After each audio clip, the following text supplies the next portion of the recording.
एकादशी की पावन तिथि आई। हरे कृपा संग खुशियां लाई।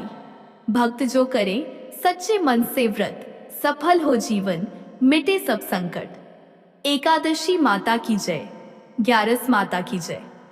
राधे राधे। हरे कृष्णा प्रिय माताओं बहनों, आप सभी को एकादशी व्रत की हार्दिक शुभकामनाएं।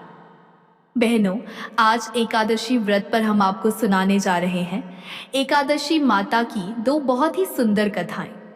यह मान्यता है कि एकादशी व्रत के दिन ग्यारस माता की कथा सुनने से मनुष्य को जन्म जन्मांतर के दुख और कष्टों से मुक्ति मिलती है और सभी मनोकामनाएं बहुत ही जल्दी पूरी होती है। प्रभु श्री लक्ष्मी नारायण की कृपा आप सभी पर सदैव ही बनी रहे और उनका दिव्य आशीर्वाद आपके जीवन को सुख और समृद्धि से भर दे। तो भक्तों, पहली कथा इस प्रकार शुरू होती है। प्राचीन काल की बात है, जब आश्रम ज्ञान और तपस्या के केंद्र हुआ करते थे। ऐसे ही एक पावन आश्रम में परम तेजस्वी गालव मुनि निवास करते थे। उनका एक अत्यंत विलक्षण पुत्र था जिसका नाम था भद्रशील। भद्रशील ने बाल्यावस्था के कोमल चरणों में ही एक ऐसा मार्ग चुन लिया था जो बड़े बड़े साधकों के लिए भी दुष्कर होता है। उसने परम पुण्यदायिनी एकादशी माता का व्रत और पूजन आरंभ कर दिया था। नन्हा भद्रशील अपनी अबोध श्रद्धा और अटूट निष्ठा के साथ इस व्रत का पालन करता। सूर्योदय से पूर्व जागकर स्नान आदि से निवृत्त होकर वह दिन भर निराहार रहकर एकादशी की कथा सुनता, जिसके हर शब्द में उसे प्रभु का आह्वान सुनाई देता। सायंकाल में वह अपने हाथों से ब्राह्मणों को भोजन परोसता, उनकी सेवा करता और फिर पूरी रात्रि श्रीमन नारायण हरि हरि का अखंड जाप करता रहता। उसकी छोटी सी काया उस अलौकिक शक्ति के नाम स्मरण में लीन हो जाती थी। अगले दिन यानी द्वादशी को वह विधि विधान से व्रत का पारण करके ही अन्न ग्रहण करता। गालव मुनि अपने पुत्र की इस अलौकिक तपस्या को देखते तो उनके हृदय में अद्भुत गौरव और वात्सल्य उमड़ आता। उन्होंने कभी अपने पुत्र को इस कठिन साधना से रोका नहीं, क्योंकि वे जानते थे कि यह केवल बालहट नहीं बल्कि किसी गहन आध्यात्मिक चेतना का परिणाम था। किंतु एक भयावह दिन, जब सूर्य अपनी प्रचंड किरणों से धरती को तपा रहा था और भद्रशील अपने व्रत में लीन था, उसकी छोटी देह उस कठिन उपवास का भार अधिक समय तक सहन न कर सकी। दोपहर ढलते ढलते उसका शरीर का रोम रोम शिथिल पड़ने लगा। उसकी आंखें अध खुली थीं और होंठ नारायण का नाम फुसफुसा रहे थे। जैसे ही सूर्य अस्ताचल की ओर बढ़ा, नन्हा भद्रशील अपनी कोमल काया समेत मूर्छित होकर भूमि पर गिर पड़ा। जब यह हृदय विदारक समाचार गालव मुनि तक पहुंचा तो पिता का हृदय तड़प उठा। वे तुरंत व्याकुल होकर अपने पुत्र के पास पहुंचे। अपने लाडले की ऐसी दयनीय दशा देखकर मुनि को असहनीय पीड़ा हुई। उनकी आंखों में अश्रु भर आए और पीड़ा से उनका कंठ रुंध गया। उन्होंने भद्रशील के शीतल पड़ते माथे को अपने हाथों में उठाया और पुचकारने लगे। कुछ समय पश्चात जब भद्रशील को होश आया तो मुनि ने अपने पुत्र के माथे को प्रेम से सहलाते हुए अत्यंत स्नेह और चिंता से भरी आवाज में पूछा, हे पुत्र, तुम इतनी छोटी आयु में यह इतना कठिन उपवास क्यों करते हो? तुम्हें इस व्रत के विषय में किसने बताया है? तुम्हारे इस बाल मन को यह इतनी गहन साधना करने की प्रेरणा कहाँ से मिली?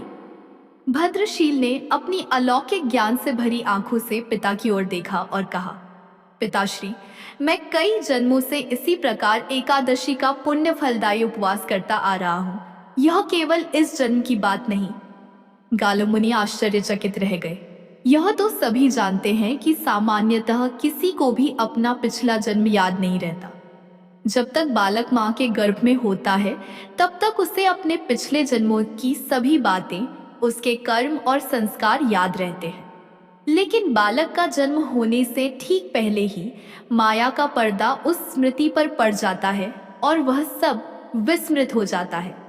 परंतु भद्रशील को अपने पिछले जन्म की स्मृति उस वर्तमान काल में भी थी और इसका कारण थी वह एकादशी व्रत की असीम शक्ति। जिसका पालन वह अनेक जन्मों से करता आ रहा था। भद्रशील ने आगे कहा, हे पिता, मैं कई जन्म पूर्व में धर्मकीर्ति नामक एक राजा हुआ करता था।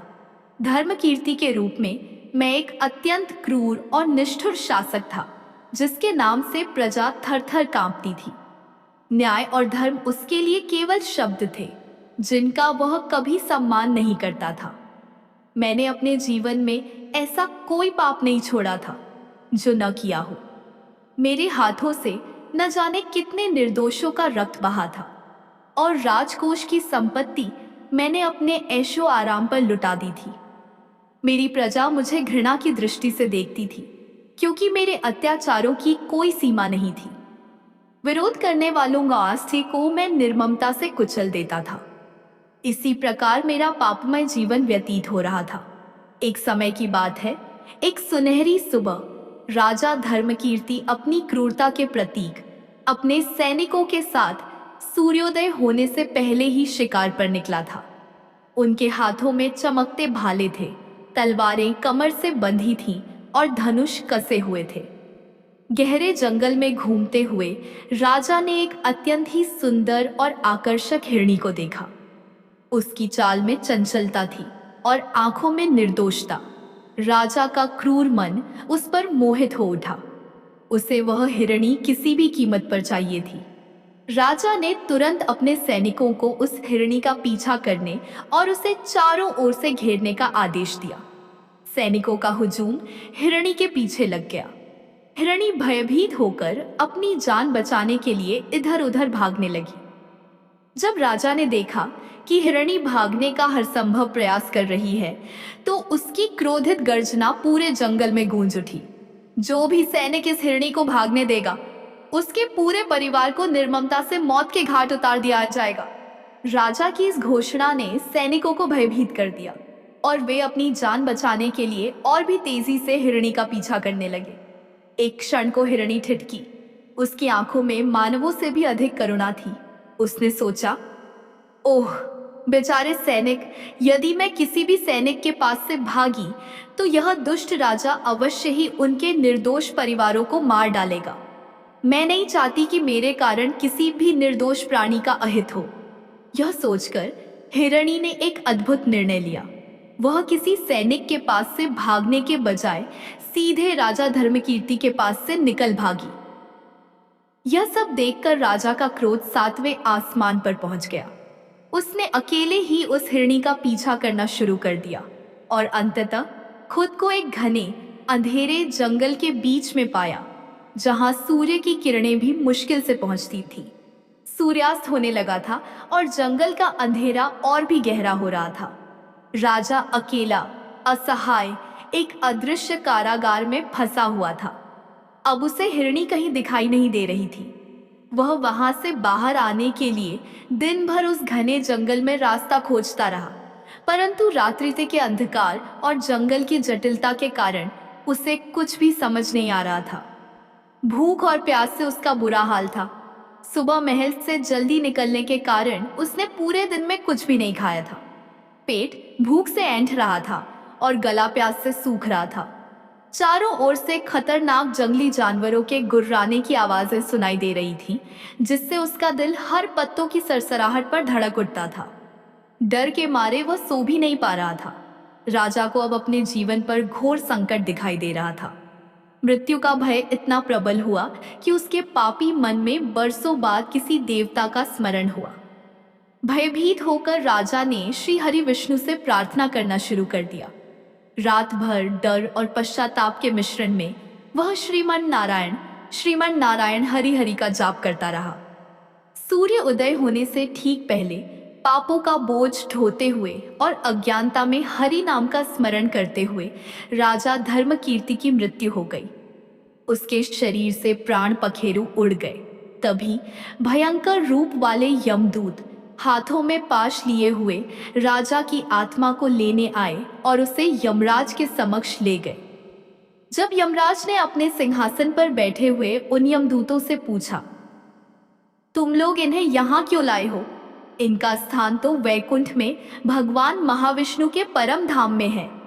यमराज के इन वचनों को सुनकर यमदूतों की आंखें विस्मय से फैल गईं। उन्होंने अत्यंत विनम्रता से कहा, लेकिन महाराज, यह तो महापापी है। इसने अपने जीवन भर अनेकों पाप किए हैं। इसने तो कभी कोई पुण्य कार्य नहीं किया। इसे तो कठोर से कठोर दंड मिलना चाहिए। इसका स्थान तो नरक में है।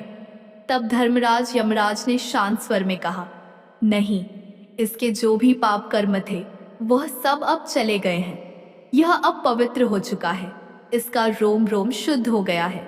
तुम नहीं जानते, इसकी मृत्यु जिस दिन हुई वह एकादशी की परम फलदायी तिथि थी। उस दिन राजा शिकार पर आने के कारण कुछ भी खा नहीं सका था और रात्रि में जंगल में भटकने के कारण भी इसका उपवास ही रहा।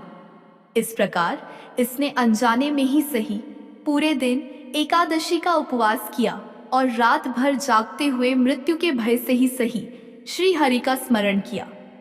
इस पुण्य कर्म से, एकादशी व्रत के प्रभाव से इसके सारे पाप दूर हो गए हैं और यह पवित्र होकर वैकुंठ लोक जाने का अधिकारी बन गया है। यमराज ने स्वयं एक स्वर्ण रथ बुलवाया जो स्वर्गीय सुगंध से भर उठा और राजा धाय के राजा धर्मकीर्ति की आत्मा को उसमें बिठाकर जयकारों के साथ वैकुंठ धाम भेज दिया। एक महापापी राजा को केवल अनजाने में हुए एकादशी व्रत और हरि स्मरण से वैकुंठ की प्राप्ति हो गई। यह एकादशी व्रत की अद्भुत महिमा थी। भद्रशील ने अपनी कथा समाप्त की। गालव मुनि अपने पुत्र की इस अनूठी गाथा सुनकर चकित रह गए। उन्होंने एकादशी व्रत की शक्ति को अपनी आंखों से देखा और अपने पुत्र की तपस्या का वास्तविक अर्थ समझा। जब पृथ्वी लोक में लोगों को इस अद्भुत घटना के बारे में पता चला तो वे सभी एकादशी व्रत के महत्व को समझ गए। पापियों का उद्धार करने वाले इस परम पवित्र व्रत का पालन उन्होंने भी करना आरंभ कर दिया और अपना जीवन अधिक सुख और शांतिपूर्वक जीने लगे, अपने पापों का प्रायश्चित करते हुए। हे एकादशी माता, जैसे आपने अनजाने में व्रत करने वाले राजा धर्मकीर्ति पर अपनी असीम कृपा की, वैसे ही आप हम सभी भक्तों पर भी अपनी कृपा यूं ही बनाए रखना, ताकि हम भी आपके परम पावन धाम को प्राप्त कर सकें। पहली कथा समाप्त हुई तो बोलिए, 11 माता की जय हो, एकादशी माता की जय हो। अब चलिए सुनते हैं एकादशी माता की एक अन्य कथा। प्राचीन काल की बात है। धर्मपुरी राज्य में एक महान राजा सुकेतुमान राज करते थे। राजा बहुत ही बुद्धिमान और बलशाली थे और अपनी प्रजा का बहुत अच्छे से ध्यान रखते थे। राजा की न्यायप्रियता और धर्मपरायणता के कारण प्रजा भी अपने राजा को बहुत पसंद करती थी। राजा की 2 बेटियां थीं और सुकेतुमान दोनों बेटियों से बहुत अधिक प्रेम करते थे। सुकेतुमान की छोटी बेटी देखने में बहुत सुंदर और आकर्षक थी, जबकि बड़ी बेटी उससे थोड़ी कम सुंदर थी। छोटी बेटी 11 माता की पूजा करती थी, इसलिए सभी लोग उससे बहुत प्रेम करते थे और उसकी प्रशंसा किया करते थे। इस कारण राजा की बड़ी बेटी को अपनी छोटी बहन से घृणा होने लगी थी। जब राजा की दोनों बेटियां बड़ी हो गईं, तब एक पड़ोसी राज्य का राजकुमार बड़ी बेटी के लिए विवाह का प्रस्ताव लेकर आया। लेकिन जैसे ही उस राजकुमार की नज़र छोटी बेटी पर पड़ी, वह उस पर मोहित हो गया और पहली नज़र में ही उससे प्रेम कर बैठा। उसने राजा की बड़ी बेटी से विवाह करने से मना कर दिया और राजा से कहा कि वह छोटी बेटी से विवाह करना चाहता है। यह सब सुनकर बड़ी बेटी अपनी छोटी बहन से बहुत क्रोधित हो गई। अब उसने अपनी छोटी बहन को अपना सबसे बड़ा दुश्मन मान लिया और उससे बदला लेने का फैसला कर लिया।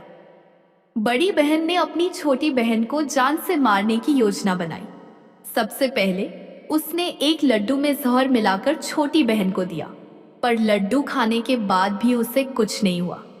यह देखकर बड़ी बहन बहुत आश्चर्यचकित हुई, लेकिन उसने हार नहीं मानी।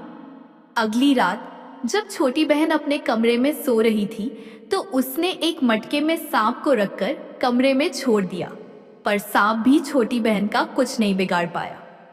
फिर बड़ी बहन ने छोटी बहन से कहा कि चलो हम लोग कुएं से पानी भरकर लाते हैं।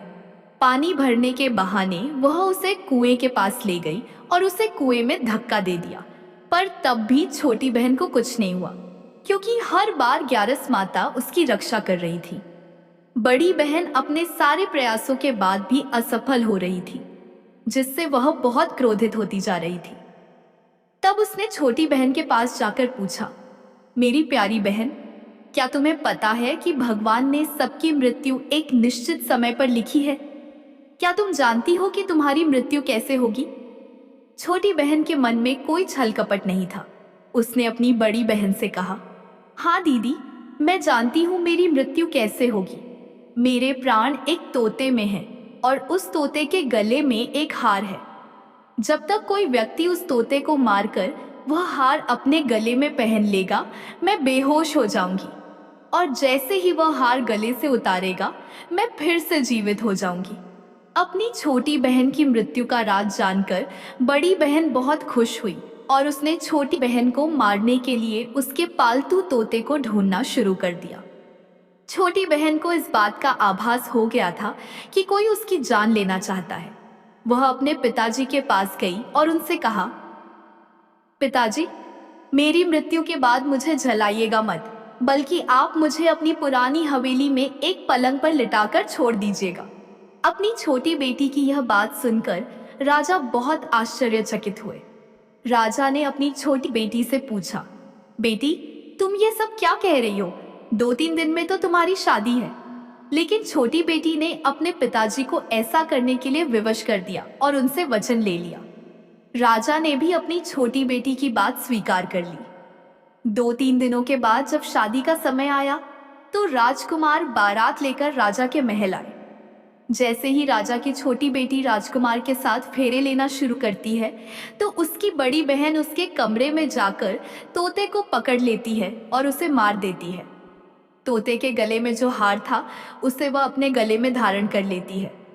जैसे ही बड़ी बहन उस हार को अपने गले में धारण करती है तो उधर छोटी बहन केवल 3.5 फेरे ही ले पाती है और वहीं पर बेहोश होकर गिर जाती है। राजा ने बड़े बड़े हकीमों को बुलवाया और अपनी छोटी बेटी का इलाज करने के लिए कहा। वैद्यों ने छोटी बेटी की जांच की और राजा को बताया कि आपकी छोटी बेटी न तो जीवित है और न ही मरी हुई है, ऐसा पहली बार देखा है। राजा ने वैद्यों और हकीमों को यह बात बाहर न बताने का आदेश दिया और धमकी दी कि अगर उन्होंने यह बात किसी को बताई तो उन्हें फांसी दे दी जाएगी। राजा ने अपनी छोटी बेटी को पुरानी हवेली में एक पलंग पर लेटा दिया। वहां कुछ सैनिक तैनात कर दिए और वापस अपने महल आ गए। राजा की बड़ी बेटी अपने पिताजी के पास आई और कहने लगी, पिताजी, अगर यह शादी संपन्न नहीं हुई तो आपकी इज्जत का क्या होगा? आप कहें तो मैं आपकी इज्जत बचाने के लिए राजकुमार से शादी करने के लिए तैयार हूँ। राजा ने अपनी बड़ी बेटी की बात मान ली और बड़ी बेटी को छोटी बेटी के कपड़े पहनाकर मंडप पर भेज दिया। लेकिन राजकुमार यह जान गया कि यह राजा की छोटी बेटी नहीं बल्कि बड़ी बेटी है। जब राजकुमार ने शादी करने से मना किया तो सभी लोगों ने उसे विवश करके बड़ी बेटी से बचे हुए फेरे संपन्न करवा दिए और विवाह करवा दिया। इसके बाद राजकुमार राजा की बड़ी बेटी को अपने महल ले गया। राजकुमार राजा की बड़ी बेटी से न तो बात करता था, न ही उसे पसंद करता था और न ही उसके आसपास भटकता था। अब राजकुमार ने यह फैसला लिया कि वह अपनी प्रेमिका को ढूंढ कर रहेगा और यह जानकर रहेगा कि उसके साथ हुआ क्या है। एक दिन राजकुमार अपने घोड़े पर सवार होकर राजा की पुरानी हवेली के पास पहुंच गया। वहां उसने कुछ सैनिकों को देखा। महल के पास पहुंचकर राजकुमार ने जब महल को ध्यान से देखा तो वह समझ गया कि यह तो उनके ससुर जी का ही महल है। तब राजकुमार ने सैनिकों से पूछा, तुम लोग यहाँ क्या कर रहे हो और इस महल के अंदर उस पलंग पर कौन लेटा हुआ है? सैनिकों ने बताया कि यहाँ पर राजा की छोटी बेटी बहुत समय से सोई हुई है। यह सुनकर राजकुमार बहुत खुश हो गया और वह तुरंत अपनी प्रेमिका के पास पहुंच गया और उसकी सेवा करने लगा। जैसे ही रात हुई तो राजा की छोटी बेटी उठकर खड़ी हो गई। राजकुमार यह देखकर बहुत खुश हुआ। उसने अपनी प्रेमिका से पूछा, तुम यहाँ क्या कर रही हो? तुम मेरे साथ मेरे घर चलो। राजा की छोटी बेटी ने राजकुमार को सारी बातें बताईं कि उसकी जान एक तोते में थी और उसने यह बात सिर्फ अपनी बड़ी बहन को बताई थी। उसने यह भी बताया कि उसकी बड़ी बहन ने ही उसे मारने का प्रयास किया है और उसके पास एक हार है जिसे वह सुबह पहन लेती है और रात को उतार देती है। जब तक वह हार पहनकर रहती है तब तक वह बेहोश रहती है और जैसे ही वह उसे उतारती है वह जीवित हो जाती है। उसने राजकुमार से कहा, जब तक मेरी बड़ी बहन के पास वह हार है तब तक मैं ऐसे ही जीवित और मूर्छित होती रहूंगी। अगर वह हार मेरे हाथ में आ जाए तो मैं हमेशा के लिए जीवित हो जाऊंगी। राजकुमार ने यह बात सुनकर राजा की छोटी बेटी के पास रहने का फैसला कर लिया और उसने अपने बचे हुए सारे फेरे उस पलंग पर लेटी छोटी बेटी के साथ ले लिए और अपना विवाह पूर्ण कर लिया। वह वहीं पर रहने लगा। देखते ही देखते कुछ समय में राजा की छोटी बेटी और राजकुमार की पत्नी गर्भवती हो गई। एक दिन राजकुमार को किसी काम से बाहर जाना पड़ा। तब छोटी बहन के पेट में बहुत तेज दर्द होने लगा। उसने ग्यारस माता का आह्वान किया, जिसके बाद वहां ग्यारस माता प्रकट हुई और उन्होंने अपनी भक्त के दर्द को दूर किया और उसे एक पुत्र की प्राप्ति करवाई। उसी समय वहां अचानक राजकुमार भी आ गया। राजकुमार ने ग्यारस माता को देखा तो वह आश्चर्यचकित हो गया और उसने तुरंत माता को प्रणाम किया।